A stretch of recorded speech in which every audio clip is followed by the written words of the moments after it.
Good morning students. मैं संजय कुमार आपका SNKP राजकीय महाविद्यालय नीमका थाना के ऑनलाइन क्लासेज प्लेटफॉर्म पर स्वागत करता हूं। इससे पूर्व की क्लास में हमने गैसेस के अंदर आणविक वेग, गैसों के अणु हैं उनकी वेलोसिटीज क्या होती है उसके बारे में डिस्कस किया और उनमें हमने average velocity, most probable velocity, root mean square velocity उनके बारे में डिस्कस किया। आज हम जो गैसों का ध्रुवीकरण कैसे किया जाता है उसके बारे में चर्चा करेंगे। गैसों के ध्रुवीकरण से पहले हमें क्रिटिकल टेम्परेचर, संपीड़ितता गुणांक आदि के बारे में जानकारी होना आवश्यक है। इससे हम गैसों के जो बिहेवियर है कि कौन सी गैस आसानी से द्रवित होती है और कौन सी द्रवित नहीं होती आसानी से, उसके बारे में पता चल जाता है। जिन गैसों को, या जनरली ये कहें, गैसों को क्रांतिक ताप से नीचे तापक्रम पर दाब लगाकर द्रव में बदला जा सकता है। जिन गैसों का क्रांतिक ताप उच्च होता है वे गैसें आसानी से द्रवित हो जाती है, अर्थात उपयुक्त दाब लगाकर उन्हें आसानी से द्रवित किया जा सकता है। जैसे आपके सामने है carbon dioxide, ammonia, sulphur dioxide आदि गैसें। और जिन गैसों के लिए क्रांतिक ताप कम होता है वे आसानी से द्रवित नहीं होती, जैसे hydrogen, helium, neon, oxygen, nitrogen आदि गैसें। और जो हमने जो संपीड़ितता गुणांक और प्रेशर के बीच में जो ग्राफ खींचा था उससे भी आप बता सकते हैं कि जिन गैसों के लिए Z का मान 1 से अधिक होता है वो आसानी से द्रवित नहीं होती, और जिनके लिए Z का मान 1 से कम होता है वो आसानी से द्रवित हो जाती है। अब जो गैसों का जो द्रवण होता है उसके लिए बेसिकली दो कॉन्सेप्ट काम करते हैं कि भाई एक तो जूल थॉम्सन प्रभाव और दूसरा एडियाबेटिक एक्सपेंशन अर्थात रुद्धोष्म प्रसार। तो पहले हम बात करें जूल थॉम्सन प्रभाव। जूल थॉम्सन प्रभाव क्या है कि यह जूल थॉम्सन ने कब दिया था, 1818 और 1889 के बीच में, कि जब गैसों को उच्च दाब से निम्न दाब की ओर सैरंध्र, पोरस प्लग, सैरंध्र डाट में से प्रवाहित करते हैं तो गैसें ठंडी हो जाती है। कि गैसों को जब उच्च दाब से निम्न दाब की ओर एक छोटे बारीक छिद्र से प्रवाहित किया जाता है तो गैसें ठंडी हो जाती है। इसे जूल थॉम्सन प्रभाव कहते हैं। और इसका कारण ये है कि जब गैसें उच्च दाब पर होती हैं तो उसमें क्या होता है कि उनके मध्य जो अट्रैक्शन फोर्सेस होते हैं तो उनकी जो इंटरनल एनर्जी है गैस मॉलिक्यूल्स की वो उसको तोड़ने में खर्च हो जाती है। इस वजह से क्या है कि वो ठंडी हो जाती है। तो ये आप देख रहे हैं यहाँ उच्च दाब पर है गैस कोई, और इसको हम निम्न दाब की ओर प्रसारित करते हैं तो क्या होता है, गैस ठंडी होती है। और इसके लिए एक कॉन्सेप्ट है कि व्युत्क्रम ताप, सभी गैसों के लिए एक इन्वर्जन टेम्परेचर होता है, एक निश्चित ताप होता है, उससे नीचे ही जूल थॉम्सन प्रभाव दर्शाती है, अर्थात गैसों के प्रसरण पर उनका ताप कम होता है। और उससे उच्च ताप पर जब गैसों का प्रसार करते हैं उच्च दाब से निम्न दाब की ओर तो गैस ठंडी होने के बजाय गर्म होती है। तो ये एक कॉन्सेप्ट तो ये काम करता है। और जैसे हाइड्रोजन के लिए -80 डिग्री सेंटीग्रेड होता है और हीलियम के लिए -240 डिग्री सेंटीग्रेड इन्वर्जन टेम्परेचर होता है। और ज़्यादातर जो गैसेज होती है उनके लिए जो इन्वर्जन टेम्परेचर है वो नॉर्मल रेंज का होता है। और जो दूसरा कॉन्सेप्ट जो काम करता है वो है एडियाबेटिक एक्सपेंशन, रुद्धोष्म प्रसार। अर्थात जब गैसों को दाब के विरुद्ध प्रसार करते हैं तो क्या होता है, दाब के विरुद्ध क्या करें हम प्रसारित करेंगे तो गैस को कुछ मैकेनिकल वर्क, यांत्रिक कार्य करना पड़ता है और उसके लिए गैसों को कुछ एनर्जी खर्च करनी पड़ती है।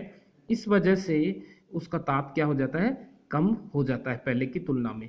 तो वो रुद्धोष्म प्रसार या एडियाबेटिक एक्सपेंशन कहते हैं। तो ये दो कॉन्सेप्ट मेनली इसमें हम जो मेथड्स देखेंगे उनमें काम लेंगे। तो पहली जो मेथड में काम बता रहा हूँ आपको लिक्विफिकेशन की, सबसे पहले जो मेथड दी गई थी 1823 में, वो फेराडे के द्वारा दी गई थी। और फेराडे ने जैसे sulphur dioxide, chlorine, carbon monoxide, CO2, carbon dioxide, H2S, hydrogen sulphide आदि गैसों का द्रवण किया। और उन्होंने वो मेथड क्या काम ली, इन्होंने क्या किया कि जैसे यहाँ पर एक वी शेप की जो ग्लास ट्यूब ली है, उसमें क्या किया कि यहाँ पर रिएक्शन मिक्सचर ले लिया जिसमें हम रिएक्शन कराएंगे, उस दौरान कोई गैस निकलेगी।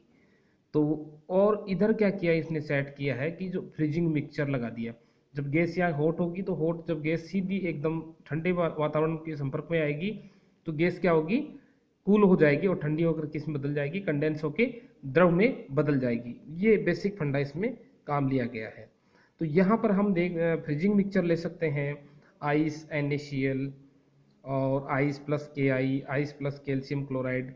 तो ये क्या होता है कि जो 0 डिग्री से माइनस में टेम्परेचर होता है, -50, -60, तो जब इतना लो टेम्परेचर के संपर्क में जब गैस गर्म जाती है तो सीधी क्या हो जाती है, कंडेंस हो जाती है और वह द्रव में बदल जाती है। तो ये लिक्विड एयर हो गई, तो ये लिक्विड गैस हो गई, द्रवित गैस। अब यहाँ पर जो फ्रीजिंग मिक्सचर वाला जो कॉन्सेप्ट है, इसमें जो साल्ट मिला रहे हैं उससे वो आपने पढ़ा होगा जो सॉल्यूशंस के अंदर हिमांक का अवनमन, तो वो वाला कॉन्सेप्ट यहाँ पर काम करता है। तो एक तो ये बेसिक जो मेथड थी फर्स्ट, जो गैसों का द्रवीकरण करते हैं वो। अब आप देखिए कि जो सेकंड मेथड है जो है लिंडे मेथड। जो लिंडे मेथड है वह जूल थॉमसन प्रभाव पर कार्य करती है। अब देखिए आप जूल थॉमसन प्रभाव का देखो वर्क देखते हैं। इसमें क्या है कि जैसे ये इसका एक्सपेरिमेंटल सेटअप है या इसका जो पूरा मैकेनिकल जो कैसे काम करता है लिंडे मेथड। तो यहाँ पर जो कंप्रेशर एयर क्या है, इसको कंप्रेस किया तो कंप्रेस करने पर क्या होगा, उच्च दाब जनरेट होगा। और जब ये एयर, यहाँ कूलर लगा रखा है और कूलर की वजह से थोड़ी ठंडी हो जाएगी और जाके यहाँ पर क्या किया, यहाँ क्या है, उच्च दाब है, उच्च दाब। और जब यहाँ से बारीक छिद्र से छोड़ेंगे तो क्या होगा, गैस क्या होगा, उच्च दाब से निम्न दाब की ओर प्रवाहित होगी। तो यहाँ कंप्रेस्ड गैस जिसका प्रेशर बहुत ज़्यादा है और ये है, इसको बारीक छिद्र से हमने इसको प्रसारित किया तो प्रसारण के दौरान गैस ठंडी होगी, ठंडी होगी तो क्या होगा, कंडेंस होगी। कुछ मात्रा में जो गैस ठंडी नहीं होगी वो वापस क्या करेगी, ऊपर चली जाएगी और वापस इसको जो कंप्रेसर अंदर खींच लेगा और कंप्रेसर वापस, तो इस प्रकार से वापस यहाँ पर आती जाएगी गैस और ठंडी होती जाएगी और धीरे धीरे लिक्विड में बदलती जाएगी। तो इस प्रकार से यह प्रक्रिया कंटिन्यूसली चलती रहती है और गैस का द्रवीकरण होता रहता है और हम द्रवित गैस को यहाँ से कलेक्ट कर लेते हैं। तो यहाँ पर सीधा फंडा जूल थॉमसन प्रभाव, उच्च दाब से निम्न दाब की ओर हम प्रभावित कर रहे हैं। ये बेसिक कॉन्सेप्ट इसमें काम कर रहा है लिंडे मेथड। अब हम बात करेंगे जो तीसरी जो मेथड है, यहाँ पर देखिए क्लॉड प्रोसेस।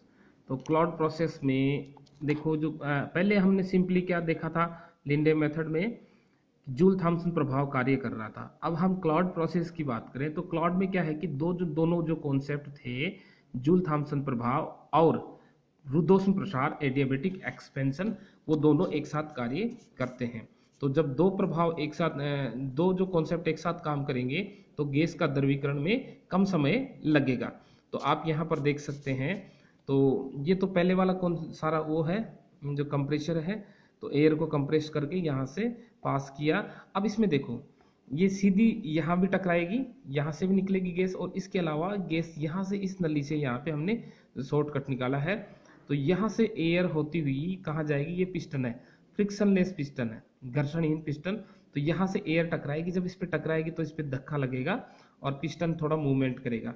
देखो आप पिस्टन कहाँ तक मूवमेंट किया, DL डिस्टेंस तक पिस्टन मूव करेगा। तो मूव करने में क्या होगा, जो ये गैस है इस पर वर्क करेगी, किस पर करेगी, पिस्टन पर। इसकी वजह से इसकी एनर्जी क्या होगी, थोड़ी कम होगी, गतिज ऊर्जा अणुओं की कम होगी, उस वजह से गैस ठंडी होगी और ठंडी गैस यहाँ पर आएगी और यहाँ पर कंडेंस होके गिर जाएगी। तो एक तो ये कौन सा रुद्धोष्म प्रसार वाला कॉन्सेप्ट यहाँ काम कर रहा है।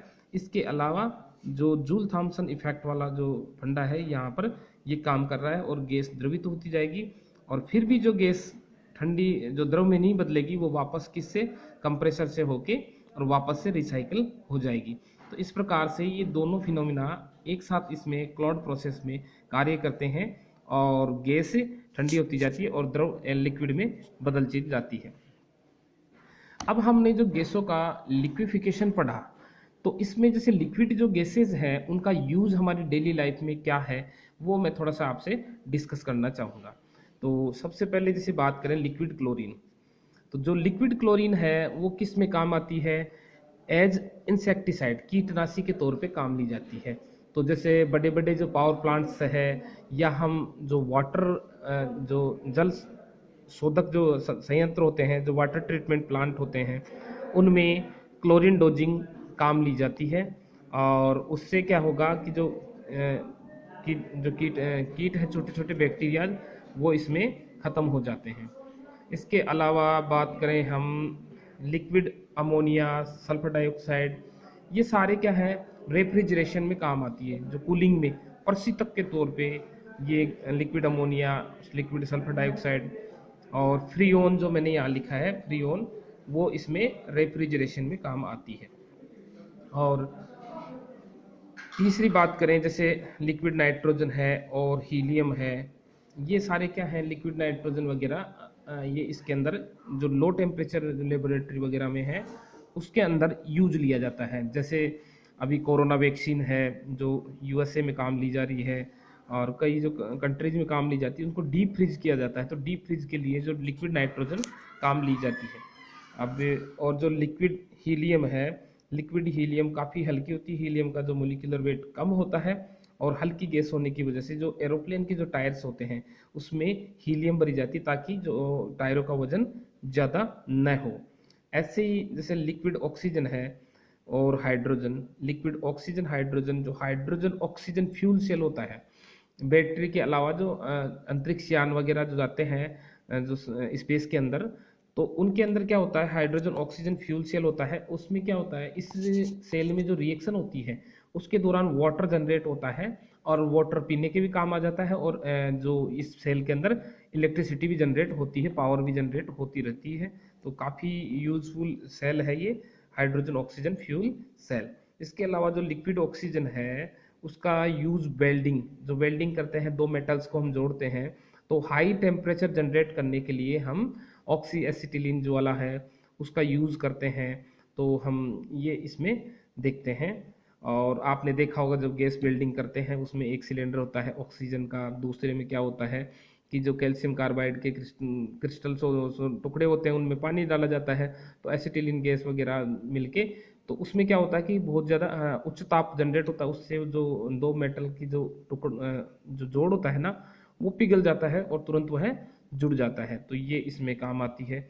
इसके अलावा घरों में हम एलपीजी, एलपीजी क्या होती है लिक्विफाइड पेट्रोलियम गैस, जो एलपीजी के सिलेंडर जो हम काम लेते हैं घरों पर खाना पकाने में, तो उनमें क्या होती है द्रवित प्रोपेन और ब्यूटेन जो गैस होती है वो लिक्विड फॉर्म में होती है, उससे हम इसका यूज लेते हैं। और गाड़ियों में भी आजकल जो एलपीजी सिलेंडर है वो भी यूज होता है। इसके अलावा सीएनजी कंप्रेस्ड नेचुरल गैस, तो जो कंप्रेस्ड नेचुरल गैस होती है वो होती है नेचुरल, जैसे हम मीथेन की बात करें, प्राकृतिक गैस कौन सी होती है मीथेन, तो वो द्रवित रूप में होती है सीएनजी में, जो गाड़ियों के अंदर काम ली जाती है और उससे पोल्यूशन कम होता है। तो इस प्रकार से मैंने जो कुछ गैसेज जो द्रवित जो लिक्विड फॉर्म है उनकी यूजेज मैंने आपसे डिस्कस किए हैं। और वैसे जनरली हम काफ़ी सारी जैसे इन गैसेज की बात करें हमारे डेली लाइफ में इसका यूज़ होता रहता है। तो आज मैंने इसका जो टॉपिक था गैसों का द्रवीकरण उसके बारे में चर्चा की है आपसे, और मैं समझता हूँ आपको अच्छे से समझ में आया होगा और आप इसको देखेंगे और इसको स्टडी करेंगे। धन्यवाद।